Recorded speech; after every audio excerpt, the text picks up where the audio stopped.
Salut à tous, c'est Solène, j'espère que vous allez bien et c'est une tasse de café à la main que je vous retrouve aujourd'hui dans cette nouvelle vidéo pour parler de ma palle de cet été.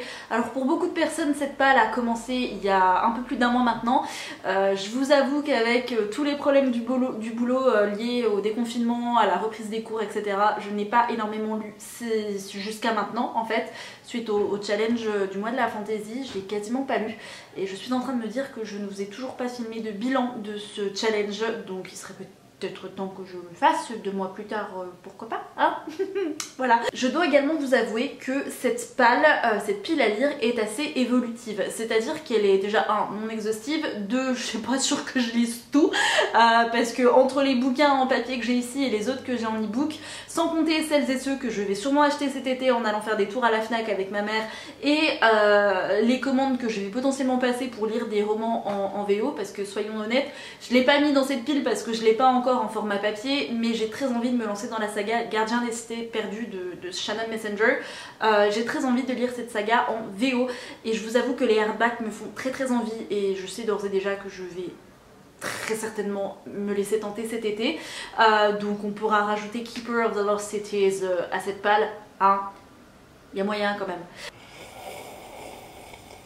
Donc il y a aussi bien des livres en VO qu'en VF, en papier, qu'en e-book, vous allez voir. Le premier roman que je vous présente, je vous en avais déjà parlé dans ma vidéo palle du challenge du mois de la fantaisie, c'est Rosen de Laetitia Danaé. C'est le premier tome qui a été réédité chez J'ai lu, le deuxième tome devrait sortir d'ici peu en fait, c'est mieux dans ce sens là cette phrase.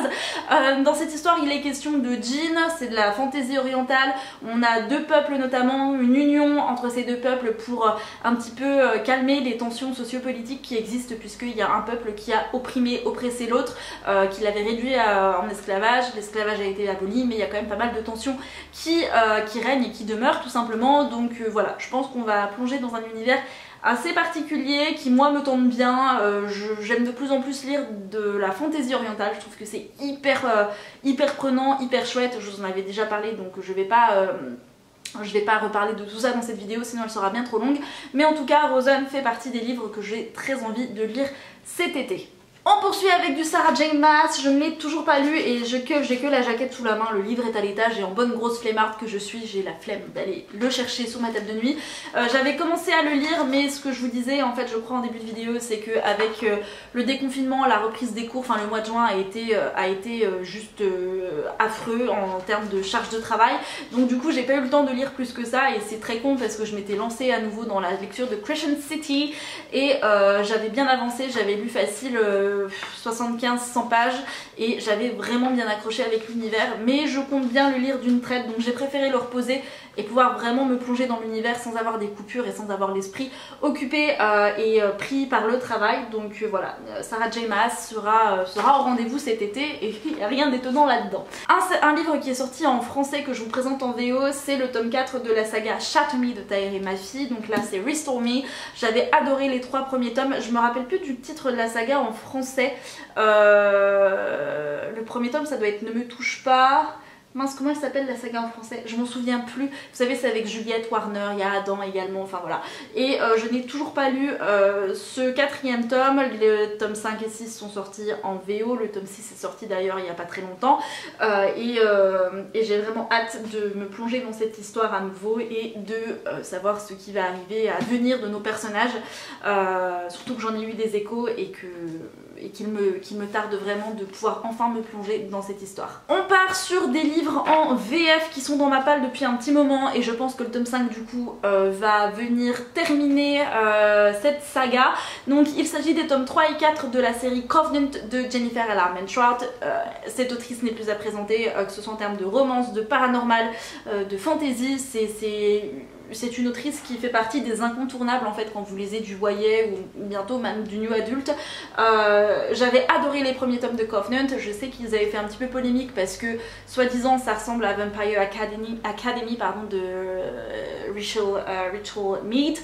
J'avais pas du tout lu moi les Vampire Academy à l'époque, donc je ne sais pas du tout de quoi ça parle et je vous avoue que j'avais vraiment beaucoup aimé les 2 premiers tomes de Covenant, même si ça fait un moment que je les ai lus et notamment le 2e et je ne me rappelle pas de tous les détails, donc je pense que la lecture du 3e tome risque d'être un petit peu laborieuse, mais quoi qu'il en soit c'est une saga en 5 tomes et j'aimerais vraiment la terminer cet été. Clairement les tomes 4, 3, 4 et si je peux lire le 5e, j'aimerais beaucoup. Donc je sais pas si je vais les enchaîner l'un à la suite de l'autre, mais en tout cas c'était une très bonne saga que je vous conseille si vous aimez tout ce qui est mythologie. On poursuit toujours avec un autre livre de Jennifer Armentrout qui est également sorti en français sous le titre L'Étoile Noire. C'est la suite de la saga Lux. Donc ici en anglais c'est The Darkest Star.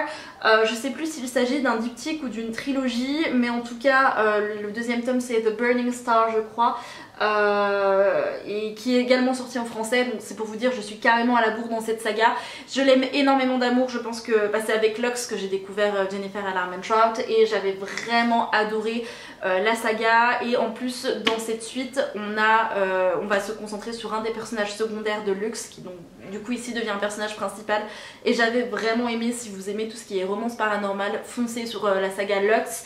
Bien évidemment je vous conseille de d'abord lire les 5 tomes de Lux avant de vous lancer dans celle-ci parce que vous allez forcément être spoilé puisque c'est la suite. On a une évolution en termes d'âge dans les personnages et donc du coup on va avoir d'autres événements qui vont se passer, se dérouler et qui je pense et j'espère vont être des répercussions de ce qui se passe dans la première saga, donc ce serait bête de vous spoiler bêtement, surtout si vous voulez lire la première saga par la suite. Un autre roman de Jennifer Armentrout que je n'ai pas en papier, mais je pense que c'est qu'une question de temps avant que je ne l'achète en format papier parce que je sais qu'il va me le falloir dans ma bibliothèque pour ma collection.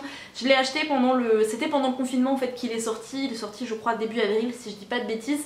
Il est un peu passé comme une lettre à la poste celui-ci parce qu'il n'y a eu aucune promotion autour de ce bouquin. C'est From Blood and Ash, donc la nouvelle saga de Jennifer Armentrout qui est assez dingue.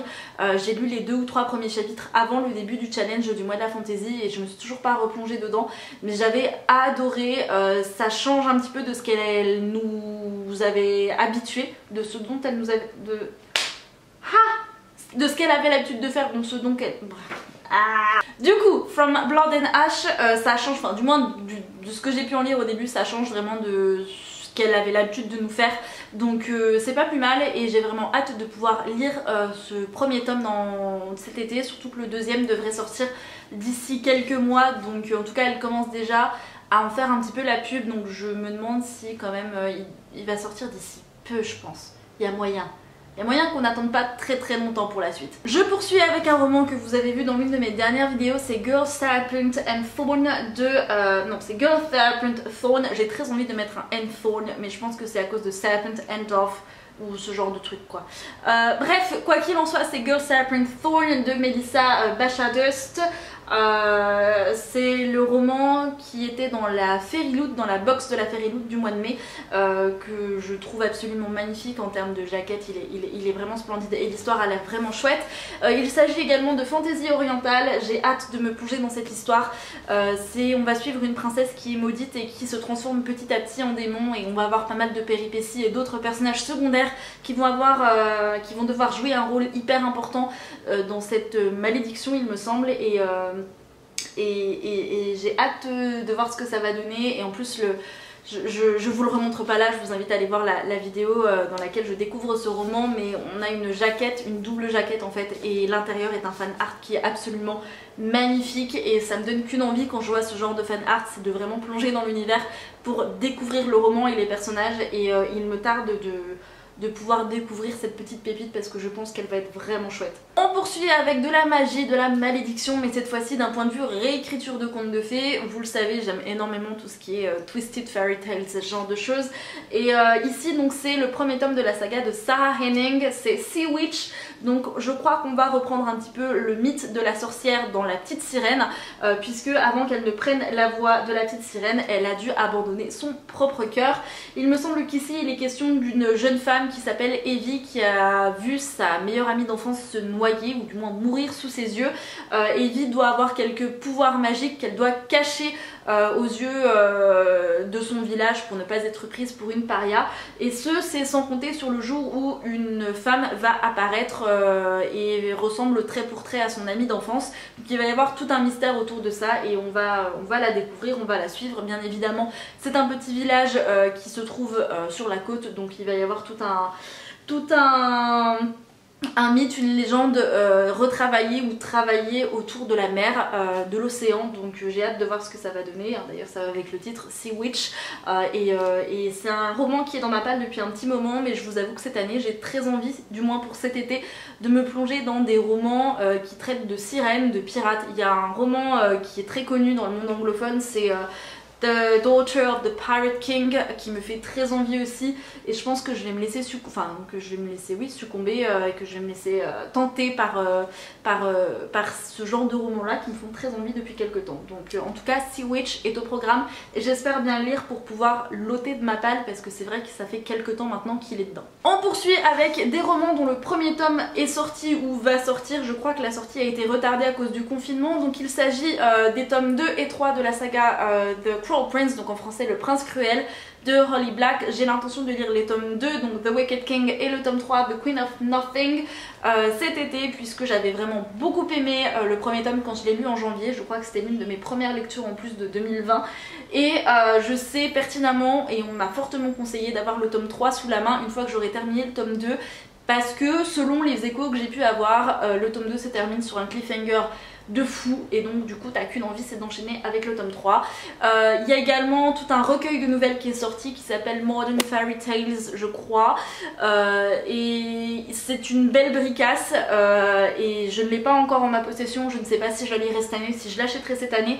Je vais déjà essayer de me concentrer sur cette trilogie que je vais tenter de terminer cet été, mais en tout cas les romans sont magnifiques, et faut vraiment que je me renseigne. Je vous mettrai tout ça dans la barre d'infos si jamais le tome 1 est sorti en français ou pas encore. Je sais pas s'il sort pas début septembre ou s'il sort cet été. En tout cas, voilà, le tome 1 sort en français, c'est sûr, c'est officiel, et il me tarde que vous puissiez le découvrir si c'est pas encore fait. À ceci, on va rajouter le tome 3 de la saga D'une braise sous la cendre de Sabaa Tahir, que j'ai en papier chez mes parents, donc j'ai qu'une hâte d'entrer en Franche-Comté aussi pour retrouver un petit peu ma bibliothèque et certains romans de ma palle que j'ai laissé là-bas. Donc parmi eux il y a le tome 3, donc Reaper at the Gates, je sais plus comment il s'appelle en français, mais en tout cas il me tarde de pouvoir le découvrir parce que le tome 4 devrait sortir dans pas très longtemps en tout cas.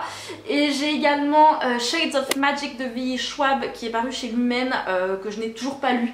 J'ai toujours pas lu cette saga, et j'ai le premier tome dans ma palle, donc j'ai très envie de le lire aussi. Celui-ci je l'ai en VF, et d'ailleurs Lumen, il y a d'autres romans qui me tâtent beaucoup et qui me tentent, enfin je me tâte à les acheter, ils me tentent beaucoup. Il y a notamment Le Faiseur de rêves de Laini Taylor que je n'ai toujours pas lu, mais j'en entends tellement de bien, et je sais que Kimi est en train de regarder cette vidéo et qu'elle est en train de se dire mais non Solène, t'es obligée, comment ça se fait que t'as toujours pas lu ce roman, parce que je sais que Laini Taylor elle a adoré donc la duologie du Faiseur de rêves, et non je ne l'ai toujours pas lu, honte à moi, mais c'est prévu, je pense que je vais me laisser tenter. Il y a un autre roman que j'ai en e-book que j'ai acheté pendant le confinement de Jennifer Alarman Short. Je l'ai écrit sur mon truc en plus, mais je voulais pas, je l'ai complètement zappé. Donc il y a en e-book que j'ai envie de lire de Jennifer Alarman Short, c'est le premier tome de la saga Ombre et Mystère. Donc j'ai quand même pas mal de Jennifer Alarman Short à lire cet été. Et puis il y a un autre roman qui est de Barbara Kloss, vous en avez potentiellement entendu parler sur les réseaux, c'est Gods of Men, c'est le premier tome, il est paru chez la maison d'édition Rivka il me semble, c'est une belle bricasse. Je l'ai acheté en VF en e-book, la couverture est très belle, je crois que c'est l'une des premières fois où je préfère la couverture VF à la couverture VO.